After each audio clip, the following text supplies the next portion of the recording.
Hi, everybody. My name is Brooks Morgan. The first thing we really wanted to say to everybody was just thank you so much for everything that everyone in this congregation was able to help us with, whether it be financial support, whether it be encouragement, whether it be spiritual support. Everybody in this congregation really had a huge part in allowing us to go on this awesome journey, and we just want to thank you guys so much for that. The second thing I want to do is apologize to all of you, because though I'm no longer making J2A sandwich sale announcements, my sister will be. So you're not done yet. And then my last part of this is during our trip, we were asked a couple times to try and define what is a pilgrimage. It's kind of this idea of what you have in your head isn't always the actual definition. So the best one that we were able to come up with to kind of fit everybody's different version and the actual definition and everything was a spiritual journey of shared experiences in a foreign place. So with that, I'm going to pass it off to Vinny.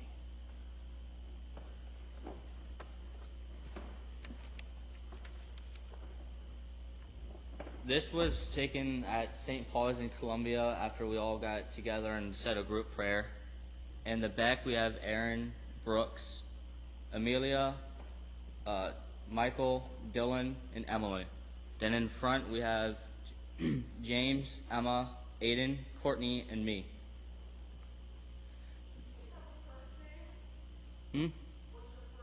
Vinny. This was at BWI Airport. We're kind of having fun just walking to try to get to our gate. This was at one of the local churches in Cusco that was in Incan ruins converted into a Catholic church. And one in the center that's talking is Cosme. He was our local Peruvian guide who toured us around Cusco and at the Incan ruins and gave us a really good insight on the Incan and Peruvian culture.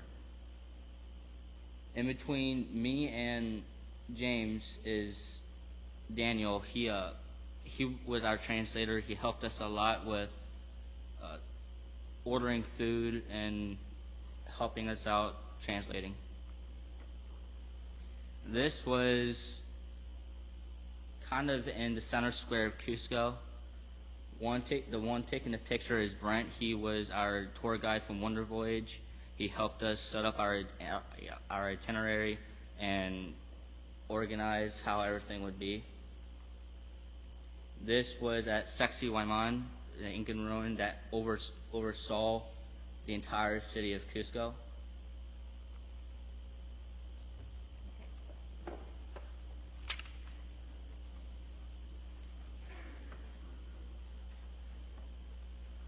Hi, I'm Cindy Morris, and I was honored to be one of the chaperones and very privileged to be a part of this amazing pilgrimage.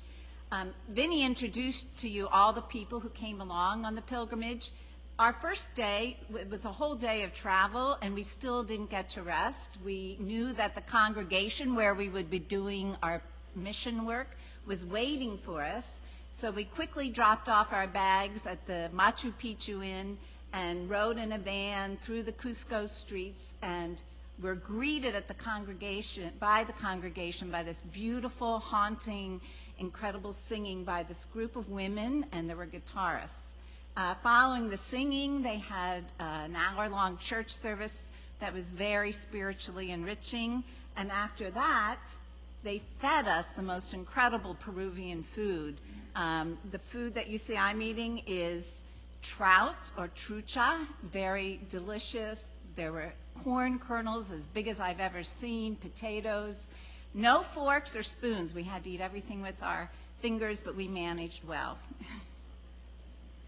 And then the following day, we finally got to do the painting of the Sunday school rooms at Iglesia Evangelica Maranatha. We were greeted by Pastor Bernardo on your right and his friend, and Courtney's now going to tell you about the painting of the church.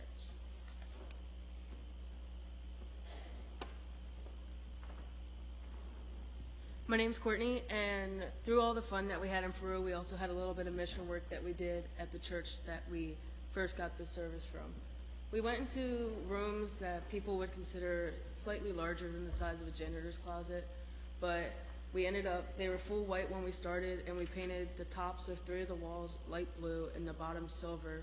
And the back wall we painted white just to brighten up the rooms a little bit for the kids, where some Sundays 50 kids would go into each room to do Sunday school. And then I'm going to pass it off to Dylan for the train ride.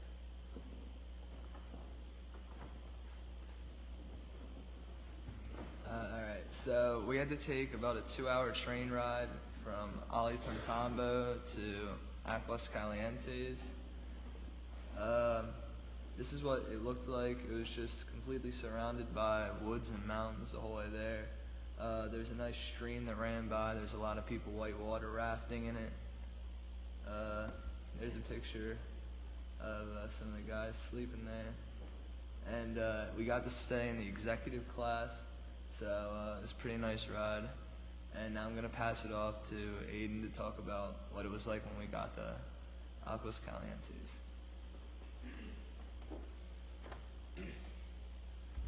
So Aguas Calientes literally means hot water. That's because it has hot springs around, which we didn't actually end up swimming in because they were kind of nasty, but that's not the point. So it's in between two mountains, as you can see on the left. That's kind of our view from everywhere, because you can see in the background on the one on the right.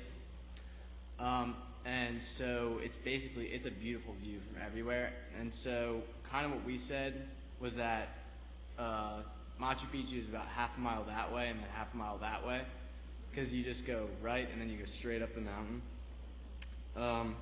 So it's a lot cooler and a lot more moist because it's closer to the jungle than Cusco, so it's a lot more bearable. It was a lot nicer weather.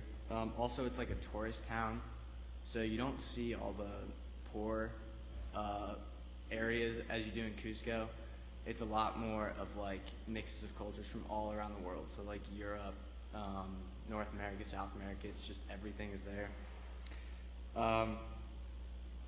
There was this one guy outside of a restaurant, we call him the happy hour guy, and he was there nonstop all day. And it was happy hour, whether it was 7 in the morning or 11 o'clock at night. And he didn't remember us every time we'd come by, so he was always offering happy hour and stuff to us, so that was just a good time there. Now I'm going to pass it off to Emma to talk about the hike up to Machu Picchu.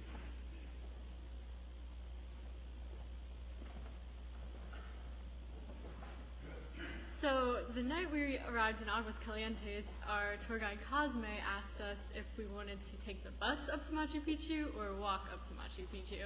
And I think he was surprised when a lot of us said we wanted to hike all the way up the mountain. So we woke up at 4:30 to get ready for breakfast at 5, and at 5:30 we were sitting in the lobby of the hostel ready to hike up to Machu Picchu.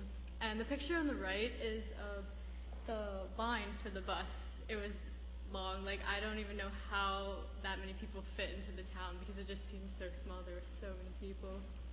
This was the brave few that hiked up to Machu Picchu, and the trail was just steps like that the whole way up, half a mile up the mountain, straight up, back and forth. Took us about 2 hours to reach the top. And we got to see the sunrise over the mountains on our way up the hike. As we were hiking, like there were just different views of different mountains, and we got to see birds, and it was beautiful. And the picture on the right is when we finally reached the top. We had to take a victory selfie. And here's Michael to talk about Machu Picchu.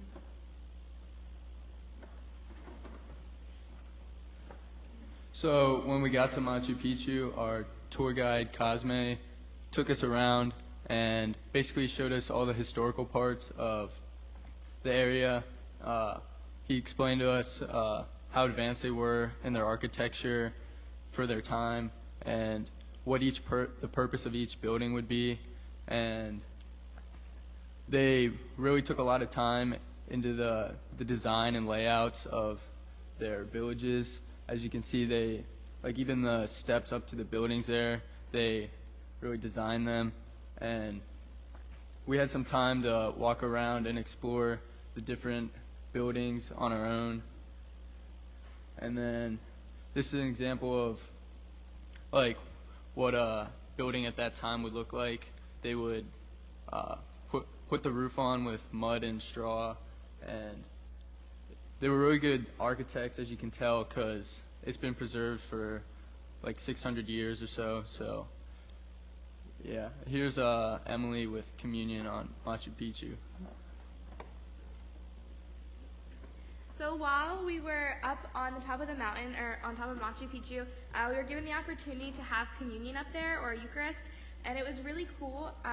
We kind of made a makeshift altar out of little stepping stones on the wall, and Father John brought some wine and these little bread things that we'd have for breakfast in the morning. They're like kind of pancakes, but like fluffy. This is the whole group out there.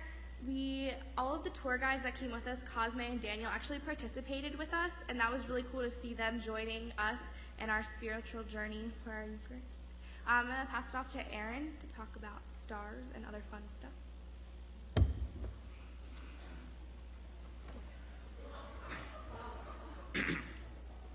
I'm here to talk about the stars and the slide. So, these stars were the most beautiful stars I've ever seen. There was pretty much zero light pollution down there because we were in the middle of nowhere. This was outside Cusco by about an hour and a half, so literally nothing out there. But yeah, yep, there is this other cross in that picture somewhere. It was really pretty. You could go just look out, and it was just magnificent. This was the slide. I didn't actually go down it, but everyone else did. So it's just a rock formation that someone put some tires at the bottom of. And you get going really fast. Those tires definitely come in handy. That's the scale of it. It's really big. There's two people going down. That's Cosme, our guide while we were down there. He was a cool guy. And Emily. They both had some fun. That's Brent, having some fun. And that's James and Aiden. They had a race to see who could get to the bottom fastest.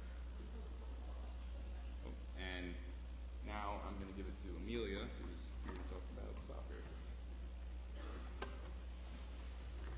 So after a long week of hiking, we decided to play soccer with a couple of the Peruvians. Even though they were a lot better than us, we had a very, very good time. There's a group picture after we played. We played with a group of guys, and then we played with a couple of the girls. And then we had the opportunity to go swimming in the Pacific Ocean. And even though it was warmer here, the water was pretty cold. We had a good time, though. It was a lot of fun. And there's a group picture after, and there's after we got April. So here's April. They did.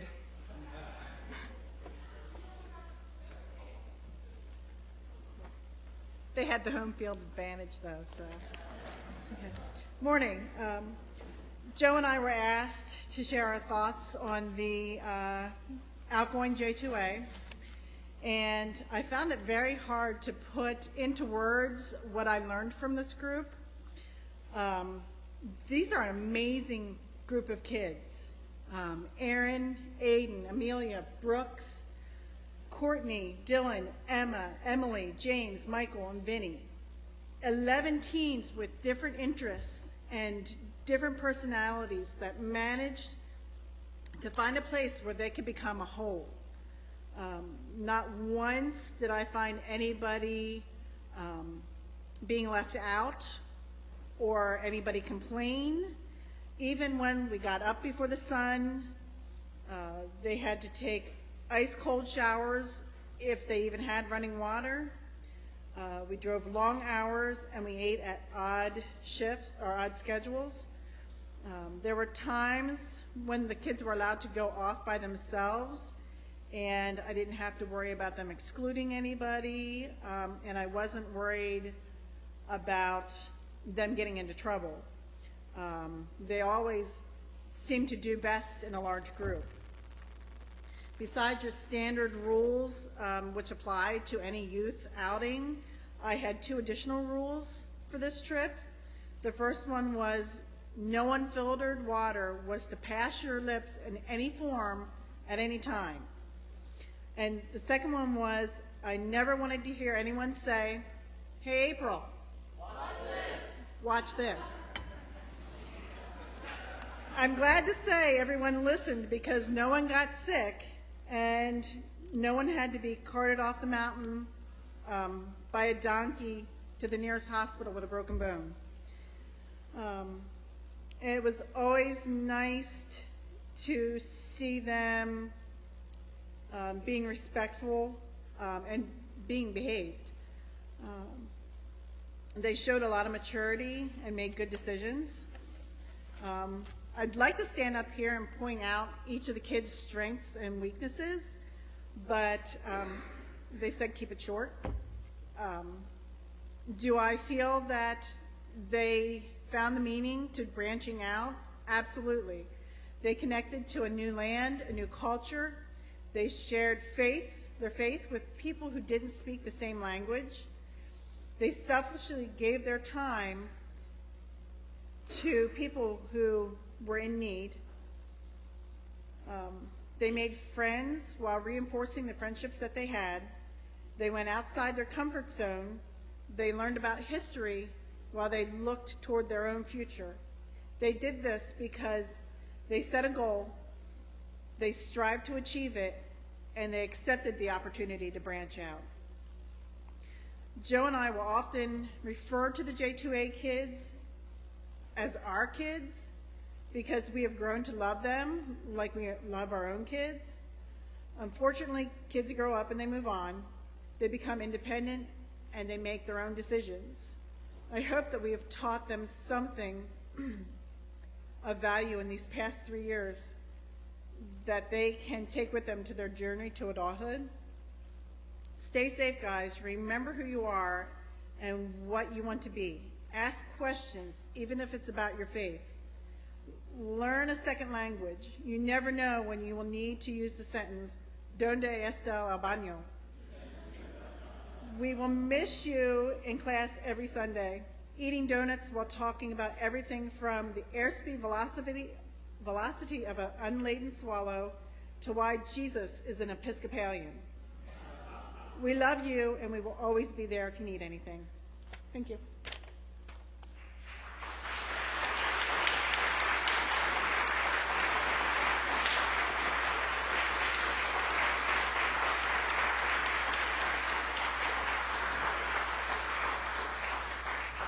Thank you, April and Pilgrims. Pachamama. Pachamama is the name of one of the Inca deities. Pachamama was responsible for providing protection and guidance. On our J2A pilgrimage, April and Joe were our Pachamama and Pachapapa. I was amazed in that whole period of time. There was not one negative incident. Everybody stayed safe, everybody stayed healthy, and everybody stayed together. And it was a remarkable expression of the maturity of these young men and women and of their leadership in Joe and April, who have brought them together to be such a caring, mature, and thoughtful, respective group of young teenagers. So, we're very much in the debt of Joe and April, not only because they provided such care and guidance for our children on that pilgrimage, but also in the years in advance. Just April's making of thousands of chocolate-covered Easter eggs, those sales that, yes, Bill's back there cheering, powered our J2A fundraising program, and Joe's amazing attention to detail, which ensured that this pilgrimage experience was thought through right down to the finest grain. So, Joe, April, we really are very much in your debt. Our children thank you, we thank you, and you are truly our Pachamama and Pachapapa.